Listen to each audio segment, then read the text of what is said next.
Singhania Buildcon group presents Jana Gana मन property fest bumper lucky draw के साथ 20 जनवरी से 30 जनवरी तक। हम हैं सिंघानिया बिल्डकॉन। आम बजट 2022 में आयकर दाताओं के लिए कई ऐलान किए गए हैं। हालांकि इस बजट में इनकम टैक्स के स्लैब में कोई बदलाव नहीं किया गया। टैक्स पेयर्स को अपडेटेड रिटर्न फाइल करने का मौका मिलेगा। अब ITR में गड़बड़ी पर 2 साल तक सुधार की सुविधा भी मिलेगी। आम बजट 2022 में कॉर्पोरेट टैक्स को 18% से घटाकर 15% किया गया है। साथ ही कॉर्पोरेट टैक्स पर सरचार्ज को 12% से घटाकर 7 कर दिया गया। आपको बता दें कि अब देश में स्टार्टअप्स को मार्च 2023 तक टैक्स इंसेंटिव दिया जाएगा। क्रिप्टो करेंसी की कमाई पर 30% टैक्स लगेगा। इसके अलावा छापेमारी में बरामद रकम पर अब कोई सेटलमेंट नहीं होगा। साथ ही इलेक्ट्रॉनिक्स पर लगने वाले टैक्स में छूट का ऐलान किया गया है। रत्न और आभूषण पर कस्टम ड्यूटी घटाकर 5% कर दी गई है। तो बजट की ये बड़ी बातें इस वक्त। तो बजट में 4 प्राथमिकताएं। IT और प्राइवेट सेक्टर को बढ़ावा देना, मध्यम वर्ग की बेहतरी पर फोकस किया गया है। रोजगार के अवसर भी बजट के हिसाब से बन रहे हैं।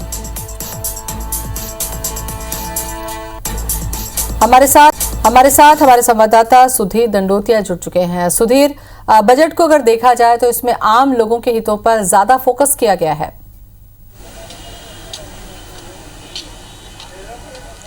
बिल्कुल, देखिए आम लोगों पर फोकस है, पर लेकिन सबसे ज़्यादा निराशा जो इनकम टैक्स स्लैब में बदलाव नहीं हुआ है उसको लेकर कहीं ना कहीं नौकरी पेशा जो लोग हैं या फिर जो मिडिल क्लास टैक्स पेयर है उनको जरूर हुई है। लोगों को इस बार उम्मीद जागी थी कि शायद सरकार जो 2.5 लाख रुपए की जो टैक्स की सीमा है उसको बढ़ाकर 5 लाख रुपये करेगी, पर लेकिन ऐसा नहीं किया गया। हालांकि कई सारे सुधार इस पूरे बजट के अंदर साफ तौर पर नजर आते हैं और जो बात एक वित्त मंत्री निर्मला सीतारमण ने कही कि आने वाले 25 सालों का विजन इस पूरे बजट के अंदर है, लिहाजा बजट जो है कहना होगा कि कैसा है, इस पर आम लोगों की रिएक्शन ही हम सीधे अगर जानने की कोशिश करें तो ज़्यादा बेहतर होगा। मेरे साथ यहाँ से कुछ लोगों से मैं चर्चा जरूर करूँगा। रमेश राठौर जी कर्मचारी नेता है हमारे साथ में। सर, कैसे देखते हैं जो आम बजट आज पेश किया गया है देश का, और खासकर अगर बात करें कई सारे आर्थिक सुधारों की बात कही जा रही है, पर लेकिन कर्मचारियों के लिहाज से कैसा बजट है? देखिए, कर्मचारियों के लिहाज से तो बड़ा निराशाजनक बजट है, क्योंकि टैक्स के अंदर कोई भी राहत नहीं दी गई है। एक तरफ सांसद, विधायक और मंत्री इन सबको जो भी वेतन मिलता है उसका टैक्स शासन देता है, उनके ऊपर तो कोई वित्तीय भार आता नहीं है। वहीं जनता जो कि इनको चुन के भेजती है अपने लिए, तो सारी सुविधाएं हाथों हाथ लेते हैं। 2 पेंशन, सांसद की पेंशन अलग, विधायक की पेंशन अलग। वहीं जो कर्मचारी वर्ग है उसको उसकी NPS की पेंशन दी है, वो भी एक जीरे के बराबर पुरानी पेंशन बहाल नहीं कर रहा। इससे बड़ा निराशाजनक हुआ है। हम चाहते हैं कि सांसद विधायकों की पेंशन भी EPF के NPS और EPF के दायरे में लाई जाए। जितने साल वो नौकरी कटे उनका भी करेंगे, उनका भी NPS कटे और उतनी ही पेंशन मिले जितना NPS कटे। उनको 60-60, 70-70 हज़ार और दोहरी पेंशन क्यों, और कर्मचारियों को कम पेंशन क्यों, ये एक बहुत बड़ा मुद्दा है। बजट में बड़ी निराशा हुई है। आप एक बात बताइए कि 60 लाख नौकरी देने की बात यहाँ पर बजट में कही गई है, सरकारी नौकरियाँ हों, प्राइवेट नौकरियाँ, पर लेकिन एक रोजगार को लेकर बड़ी अपॉर्चुनिटी की बात की जा रही है। बड़े उद्योग धंधों को लेकर बात करें तो सरकार ने थोड़ा सा रियायत यहाँ पर दी है। कपड़ा, मोबाइल, इन चीज़ों को सस्ता करने की बात इस पूरे बजट में वित्त मंत्री जी कह रही हैं।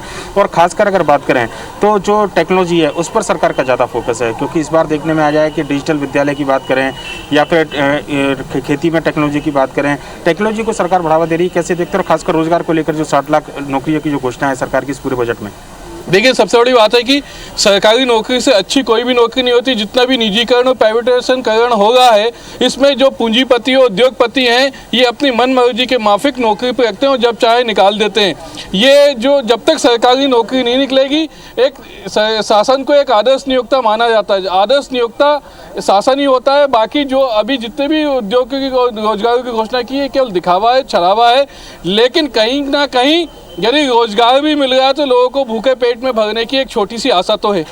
देखिए, आशा है छोटे से लोगों की रोजगार को लेकर बजट में जो जताई गई है, और कर्मचारियों को एक निराशा है अगर खासकर बात करें, क्योंकि इस बार ये उम्मीद की जा रही थी कि शायद इनकम टैक्स की जो सीमा है रिबेट की सरकार उसको बढ़ाएगी, उसमें कोई बदलाव नहीं किया गया है। मेरे साथ समाज सेवी हैं चंद्रशेखर तिवारी जी।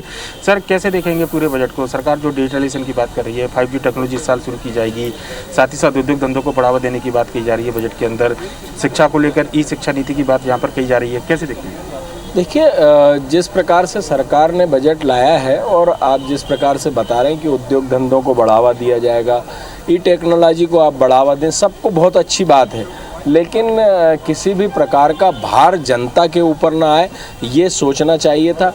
इनकम टैक्स में जी। थोड़ी सी और बढ़ोतरी हो जाती, एक लिमिट जो है वो ज़्यादा हो जाती तो बहुत अच्छा होता, क्योंकि कोरोना काल के समय से 2 वर्षों से हर व्यक्ति जो के कमर टूटी पड़ी हुई है, और कुछ राहत की अगर उसमें वो होती तो ज़्यादा अच्छा रहता।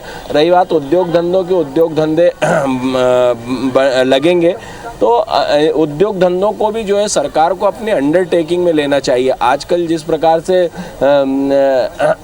प्रकार से जो है उद्योग धंधों में नौकरी पे लोग रख रहे हैं, और नौकरी पे एक बॉन्ड भर के रखते हैं, व्यक्ति जब तक एस्टेब्लिश होता है उसको वापस जो है वो निकाल दिया जाता है।